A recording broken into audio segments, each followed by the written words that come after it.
ఇంట్లో ఆడవాళ్ళు బయట అడుగు రావడం అన్నది ఇష్టం ఉండదు. సో అది కూడా ఒక కోపం ఉండట ఇప్పుడు నా మీద. ఓకే, ఇంకా బ్లడ్లో ఉంది కాబట్టి ఇంకా.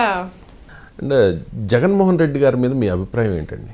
151 సీట్లు అసలు ఎవరు ఊహించలేదు అన్ని సీట్లు వచ్చాయి అంటే. అది చంద్రబాబు నాయుడు గారి మీద వ్యతిరేకత వల్ల అవ్వచ్చు, కాపు ఉద్యమం ఎఫెక్ట్ అవ్వచ్చు 2019లో. ఇంకా ఒక్కసారి ఛాన్స్ అన్నారని చెప్పి తండ్రి వైఎస్ఆర్ గారిని చూసి కొడుకు పాలన కూడా అలా ఉంటుందని చెప్పి అదైనా అయి ఉండొచ్చు. మంచి మ్యాండేట్ ఇచ్చారు ప్రజలు, కానీ ఆ తర్వాత నరకం చూశారు ప్రజలు. చాలా నరకం చూశారు ప్రజలు, మామూలుగా చూడలేదండి. ఆ మాట నేను ఎందుకంటున్నానంటే ఆ తర్వాత వచ్చిన మ్యాండేట్ని చూస్తే ఖచ్చితంగా అర్థం అవుద్ది. 151 ఎక్కడ, 151లో 5 తీసేసి 11 ఎక్కడ. ఖచ్చితంగా అంత తీవ్ర స్థాయిలో ఉంది వ్యతిరేకత. ప్రజలు చాలా భయపడిపోయారు.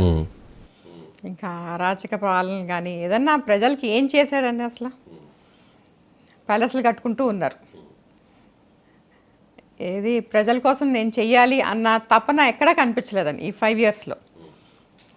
వాళ్ళకి రేట్లు పెంచి వాళ్ళకే సంక్షేమం చెప్పి ఇచ్చామని చెప్పుకుంటున్నారు తప్పించి చాలా హామీలు ఇచ్చారు. ప్రత్యేక హోదా అన్నారు, హామీ కూడా లేదు. పోలవరం ఆపేశారు, అమరావతి ఆపేశారు. ఇంకా అన్నీ ఇప్పుడు జరుగుతున్నాయి కాబట్టి ఇంకా చాలా భయపడిపోయారు ప్రజలు మాత్రం. పద్మనాభం గారు జగన్మోహన్ రెడ్డి గారి ట్రాప్లో పడ్డారా? ఖచ్చితంగా అండి. నాన్నగారు మా బ్రదర్స్ ఇద్దరు కూడా ఎందుకో జగన్ మీద గారికే ఇంక్లైన్ ఎక్కువ ఉండేవాళ్ళని ఫస్ట్ నుంచి కూడా. ఇంకా ట్రాప్లో ఉన్నారు. కాపు అని చెప్పుకోవడానికి మీ ఫాదర్ చాలా ప్రౌడ్గా ఫీల్ అవుతూ ఉంటారు. కాపులకు బీచ్ రిజర్వేషన్ రావాలి అని చెప్పి ఆయన చాలా ప్రయత్నాలు చేశారు. ఏ ఒక్క కాపుకైనా, అది ఎక్కడైనా సరే ఆంధ్ర తెలంగాణలో ఇబ్బంది వస్తే మీ ఫాదర్ ముందు ఉండేవారు. అలాంటి ముద్రగడ పద్మనాభం గారు ఆ తర్వాత ముద్రగడ పద్మనాభరెడ్డిగా మారిపోయారు, పేరు మార్చేసుకున్నారు. మీకు ఏమనిపించింది అప్పుడు? చాలా బాధ అనిపించింది. ఎలక్షన్స్ అన్నాక చాలా మంది చాలా అంటూ ఉంటారు, అన్నీ చేసి అక్కర్లేదు, ఎవరు ఏమి చేయరండి ప్రాక్టికల్గా ఆలోచిస్తే.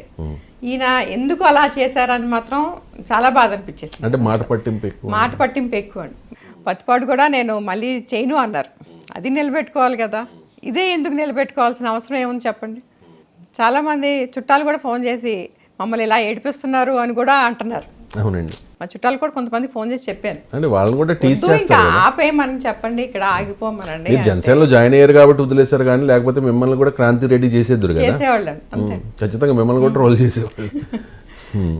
ఎందుకంత మాట పట్టింపు మీ తాతగారి నుంచి ఉందా ఈ పట్టింపు? ముద్రగడ వాళ్ళందరికీ ఉంటుందా ఈ మాట పట్టింపు? కొంచెం ఎక్కువే ఉంటుందండి ముద్రగడలో. కానీ ఇంతలా ఎవరిలో చూసి ఉంటారు.